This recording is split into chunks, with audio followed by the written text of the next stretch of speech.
Next on Comcast Newsmakers, we talk with Nancy McLaughlin as she reflects on her 8 years on the City Council. That's coming up.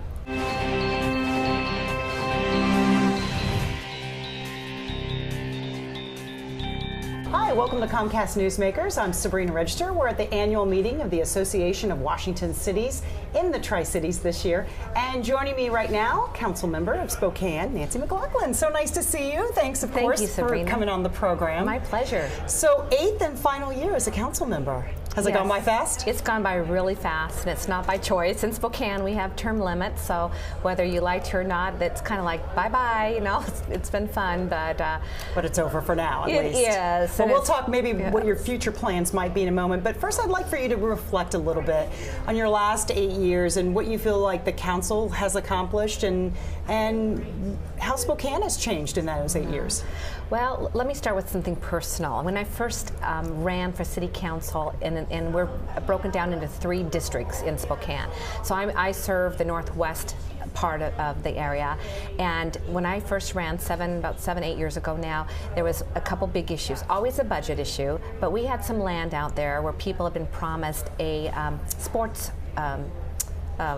complex out there, and everywhere I'd go, it's like, when are we going to get that sports complex that we were promised? So I said, if I get elected, that will be a priority for me. So now we have the Dwight Merkel Sports Complex that has a mix of, it's got a skateboard park, it's got lots of soccer fields, it's got a huge softball complex. So it's fabulous for that, and plus it's going to help us bring in more tournaments when we combine that with other sports facilities in Spokane. So that was important to me. Then another thing that was really important to me was around our youth. I started thinking about the fact that we have somewhere between 35 and 40 boards and commissions that people can apply on and sit on, but there was no room, no voice for youth, except, we had the Chase Youth Commission, but we have bicycle advisory boards, we have planning commission, we have sister cities, we have all these other opportunities for adults but not youth. So we had a unanimous decision. We passed an ordinance, which I was happy to sponsor, that would say that if any high school age youth really wanted to come and commit the time and be a part, that there would be a specific youth spot on any of these boards and commissions, and not just with a voice but with a vote. And we felt like that would be important. So that's the doors of opportunities, because I think if we want our towns and cities to continue to flourish, that we have to have the younger generation, because I need them around just for the technology lessons, actually, for me. You know, so I think that was important. We also, during my early years, we established a $5 million rainy day fund, which was not there when I was first elected.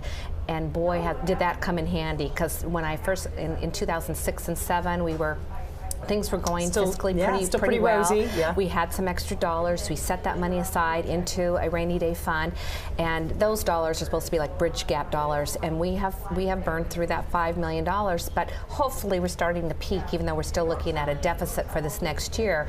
It's really pushed the council and the mayor and administration to look for greater efficiencies, and we've hung on tight. I think, I really do believe we have become more efficient in a lot of manners. So sometimes hard times make you do things differently and hopefully more efficient. So people are wondering, what's next? Well, I made a run for state senate last year in the 3rd legislative district, which is the stronghold the only Democratic stronghold in the whole eastern side of the state. And even though I'm a conservative, I've tried to really be fair and balanced on the city council, since they're supposed to be nonpartisan.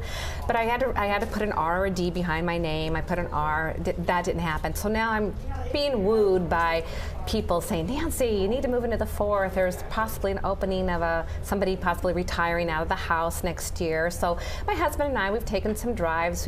We have a realtor friend. We've looked at some land. No decisions made, but stay tuned. That's right. That's right. Nancy McLaughlin, thank you so much. Thank you. And thanks for watching Comcast Newsmakers.